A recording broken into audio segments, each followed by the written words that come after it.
Ang tanong natin ngayon, paano nga ba naging milyonaryo ang ilang mga maagang naniwala kay XRP gamit lang ang maliit na kapital? Kung iniisip mong huli ka na sa biyahe ni XRP, baka magbago ang pananaw mo matapos mong marinig ang buong kwento niya. Ngayong taon ay muling nabuhay ang usapan tungkol po sa nakamamanghang pagtaas ng presyo ni XRP at ang mga posibilidad na naghihintay pa sa kanyang mga taga-suporta. Ngayong taong ito, patuloy pa rin ang pagtatalo kung sulit pa bang pasukin or mag-invest dito kay XRP. Pero bago po natin husgahan kung late na ba tayo or hindi, balikan po muna natin kung paano ang $5,000 ay naging $5 million sa tulong ni XRP. Kaya yan po ang siyang ating pag-uusapan sa video na ito. Pero bago po tayo magpatuloy, ay pakibasa na lamang po muna ang disclaimer dito po sa ibaba ng ating screen. At ayan, simulan po natin sa kung paano po nagsimula ang pagtaas ni XRP nitong nakalipas na taong 2017.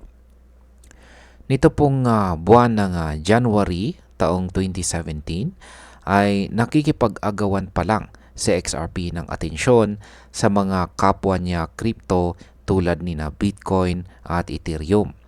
Habang tumataas ang halaga ng ibang mga token, si XRP ay nanatiling tahimik sa presyo na 0.003 lamang. Yan, 20 digits 3 po yan. Kung sakaling isang matalinong investor ang nag-invest ng $5,000 noon, siya ay makakabili ng halos 1.66 million XRP. Hindi biro ang dami ng token na yan, lalo na kung iisipin ang magiging presyo nito makalipas lamang ang isang taon. Ngayon ay gaano po kalaki ang inakyat ng presyo ni XRP pagkatapos ng taong 2017? Yan, pagdating po ng January 2018 ay biglang sumabog sa XRP. Umabot po siya sa presyo na $3.31. Ibig sabihin, ang 1.66 million XRP na nabili sa halagang $5,000 ay nagkakahalaga na ng humigit kumulang $5.5 million sa loob lamang ng isang taon.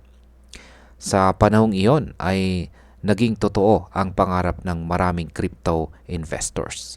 At hanggang ngayon ay isa ito sa mga pinaka-iconic na halimbawa ng tinatawag na life-changing returns sa mundo ng crypto. Ngayon ay bakit po sinasabi ng iba na underperformer itong si XRP matapos po ang taong 2018? Simula po nang marating ni XRP ang kanyang all-time high noong taong 2018 ay tila naging mahina na ang kanyang galaw, habang sina Bitcoin at Ethereum ay patuloy na nagtala ng bagong record highs. Si XRP po ay tila naiwan sa lumang presyuhan. Sa kasalukuyan, si Bitcoin po ay umabot na sa presyong $114,627 mula po sa $19,666 high noong taong 2018. Si Ethereum naman ay nasa presyong $3,661 mula po sa kanyang dating $1,420. Pero sa XRP ay nasa $2.97 pa lamang ngayon, mas mababa pa sa kanyang dating all-time high. Ngayon ay ano nga ba ang dahilan kung bakit tila napigilan ang pag-angat ni XRP? Ayon po sa maraming analyst ay may malaking epekto ang naging kaso ng SEC laban kay XRP. Nagsimula ito noong December 2020 at naging dahilan para matigil ang pag-angat niya noong taong 2021 na bull run. Dahil sa usapang legal na ito ay maraming exchanges ang nagtanggal kay XRP sa kanilang listahan. Nawalan din siya ng suporta mula sa ilang malalaking institution. Ngunit kahit ganun ay hindi pa rin tuluyang bumagsak si XRP. Sa katunayan ay patuloy pa rin siyang sinusubaybayan ng mga long-term investors. Sa kabila ng lahat ay sulit pa rin ba itong si XRP bilang investment mula taong 2017? Kung susuriin natin ang ROI or return on investment mula po sa taong 2017 lows, ay makikita natin na si XRP pa rin ang may pinakamataas na percentage gain sa tatlo. Si Bitcoin ay tumaas po siya ng 15,164%. Si Ethereum naman ay nasa 45,737%. Pero si XRP mula po sa presyong 0.003 hanggang sa kanyang kasalukuyang presyo ngayon ay tumaas po ng humigit kumulang 98,900%. Oo mga ka-crypto, tama po ang narinig ninyo. 98,900% ang kanyang inakyat. Ibig sabihin, maliit na kapital ay nagbunga ng sobrang laking gain or tubo. Mas malaki pa sa kahit sinong ibang crypto assets sa parehong panahon. Ngayon, bilang panghuling katanungan ay huli na ba ang lahat kung ngayon pa lang tayo papasok kay XRP? Ayon po sa isang market commentator na si Jack the Rippler ay hindi pa raw huli ang lahat. Ayon pa kay Ginong Eduardo Farina ay marami pa rin ang maagang pumasok ngayon. Ibig sabihin ay may tsansa pa ang mga bagong investors na makinabang. Kung ikukumpara kasi sa kasalukuyang presyuhan ay hindi pa rin nalalayo sa dating peak itong si XRP. Ibig sabihin ay may potensyal pa siya na makabawi at makagawa ng bagong all-time high sa mga susunod na taon. At ayan, para po sa atin bilang mga Pinoy crypto enthusiast ay may mahalagang aral na dala ng kwento ni XRP. Una ay napakahalaga ng timing sa crypto market.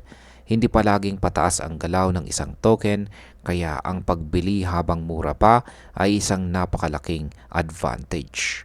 Pangalawa, kahit pa dumaan si XRP sa mga kontrobersiya at legal battles, ay hindi ibig sabihin ay wala na po siyang future. Kailangan lang ay magkaroon tayo ng malawak na pag-unawa sa kanyang fundamentals at huwag pong umasa sa hype lamang. At pangatlo, para sa mga naghahanap ng long-term investment, ay maaring si XRP pa rin ang isa sa mga dapat isama sa portfolio, lalo na kung magpapatuloy ang kanyang positive momentum matapos malampasan ang mga legal challenges.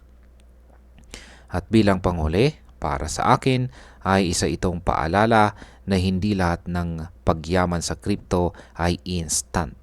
Kailangan po ng tiyaga, pasensya at pananalig sa tamang project. Si XRP ay maaring hindi kasing ingay ni na Bitcoin at Ethereum ngayon, pero ang kanyang performance mula sa pinakailalim ay nagsasabi ng kakaibang potensyal. Ang susi dito ay ang pagiging edukado sa ating investments. Hindi sapat na sumabay lang tayo sa uso. Mas mainam po na unawain kung paano po gumagalaw ang isang project at kung may tunay na value ba itong hatid. Kaya kung gusto mong matuto mula sa mga success stories ng nakaraan tulad po ng $5,000 na naging $5 million kay XRP, ay dapat maging mas maingat at mas matalino po tayo sa ating mga susunod na galaw. At ayan, hanggang dito na lamang po tayo sa video na ito mga ka-crypto. Marami pong salamat sa panunood. Ingat po tayo lagi at God bless po sa ating lahat.